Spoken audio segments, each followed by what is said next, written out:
তো বন্ধুরা, কেমন আছো তোমরা সবাই? তো আমি একটা শহরে গিয়েছিলাম, সেটা হচ্ছে জামালপুর শহর। তো সেখান থেকে যখন স্টেশনে আসছিলাম, তো প্রচুর পরিমাণে রোদ, মানে এত রোদ ছিল।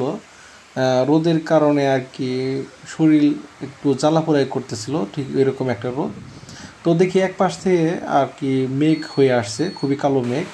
তো কিছুক্ষণের মধ্যে দেখা গেল যে হঠাৎ করে দমকা হাওয়া এসে, মানে ঠান্ডা হাওয়া এসে বৃষ্টি শুরু হয়ে গেলো। মানে হঠাৎ করে যে এত তাড়াতাড়ি বৃষ্টি শুরু হয়ে যাবে এটা চিন্তা ভাবনাও ছিল না।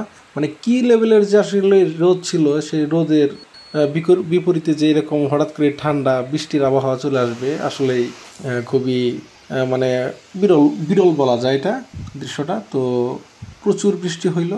দেখি আমরা যে প্ল্যাটফর্মে ছিলাম, সেকেন্ড প্ল্যাটফর্ম, তো সেখান দিয়ে আর কি প্রচুর বাতাস বইতেছিল, যে পানি বাষ্প হয়ে আমাদের গা প্রায় ভিজে গিয়েছিল।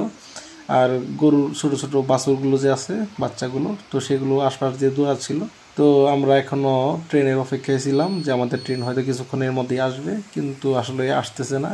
আর সকল কাজের মধ্যেই হয়তো আপনি ঢিলামি করতে পারেন বা বসে থাকেন, আপনার কোনো খারাপ লাগে না। যদি কোনোখানে যাতায়াত করেন এক জায়গা থেকে আরেক জায়গায়, তো এই ক্ষেত্রে যদি কোনো গাড়ি জন্য বসে থাকতে হয় আর সে যদি আপনাকে লেট করায়, আপনি ওর জন্য বসে আছেন, এই ট্রেনের জন্য বা বাসের জন্য, যেটার জন্য হোক না কেন, তো সেটা কিন্তু আসলে সবচেয়ে প্যারা বেশি দেয়। আর আমরা এটা মানতে পারি না। তো বলতে বলতেই উল্টো পথ থেকে চলে আসলো তিস্তা এক্সপ্রেস, সেটা ঢাকামুখী যাবে। তো আমরা তো আসলে ঢাকা যাব না, আমরা যাব আর কি সরিষাবাড়ি রোডে, যেটা ভয়পুর চলে গেছে।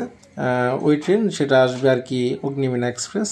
তো দীর্ঘক্ষণ পরে ওটায় চলে গেল। আমরা ভাবছিলাম হয়তো এখানে ক্রসিং হবে, কিন্তু সেটা হলো না। তো দীর্ঘক্ষণ অপেক্ষা করার পর দিকে আবার নতুন করে বৃষ্টি নামলো। তো এটা এরকম ভারী ছিল না, হালকা বৃষ্টি ছিল। তো এরকম বেশ কিছুক্ষণ বসে থাকার পর তো আমরা পরে দেখতে পাই আমাদের সে দুষ্টু ট্রেন সেটা আবার 1 নম্বরে চলে আসলো। সেটা আমরা ভেবেছিলাম এই 2 নম্বর প্ল্যাটফর্মে আসবে, কারণ যেহেতু তিস্তা আসছে, তো এটা 2 নম্বর প্ল্যাটফর্মে, কিন্তু না, যেহেতু লাইন একেবারে খালি হয়ে গেছে, তো আমরা 2 নম্বর প্ল্যাটফর্মে আমাদের গাড়িটা আসে না, 1 নম্বরে আসছে। তো ট্রেনে গিয়ে উঠে বসলাম। তো তারপরে ভাবলাম ট্রেনে তো উঠলামই, একটু বাইরের দৃশ্য দেখি, প্রাকৃতিক দৃশ্য কেমন। তো বেশ ভালো লাগছিল, যেহেতু বৃষ্টি হয়ে সব ঝলমলে হয়ে গেছিলো, সব কিছু পরিষ্কার, কোনো ধুলাবালু নেই, একদম ফ্রেশ। আপনি যদি জানালায় মুখ বাড়ান, বার করে যদি হাওয়া খান, হয়তো বা আপনার খুব ভালো লাগবে, একটুও ধুলা লাগবে না, আপনার চুলেও কোনো জটা থাকবে না, যেহেতু একদমই নিট অ্যান্ড ক্লিন। আর যখন বৃষ্টি হয় না, গরমের প্রচণ্ড প্রখরিত রোদ, ধুলাওয়ালা উড়ে, তখন আপনি দেখবেন যে আপনি যদি বাহিরে ট্রেনে বা বাসে যেটাতেই থাকেন, আপনার যদি মাথা বাইরে থাকে বা আপনার বাতাস যদি শরীরে লাগে, দেখে আপনার দেখতে পাবেন যে আপনার চুলের যে অবস্থা একদম বেহাল দশা। কিন্তু এখন এই পরিবেশটা নাই। তো বেশ ভালো লাগছিল ট্রেনের বিভিন্ন দৃশ্য দেখে, কারণ বৃষ্টির সময় এক দৃশ্য উপভোগ, আর সচরাচর আমরা যখন চলাফেরা করি তখনকার দৃশ্যটা তো আরেক রকম। এটা সবসময় দেখা আর কি আমাদের রয়েছে, যেহেতু আমরা ট্রেনে প্রায় যাতায়াত করি। আর বৃষ্টির দিনে ট্রেনে যাতায়াত করাটা আসলেই খুবই দুর্দান্ত। তবে ট্রেনে চলাকালীন যদি একটু বৃষ্টি থাকতো, সেটা আরও দারুণ হতো।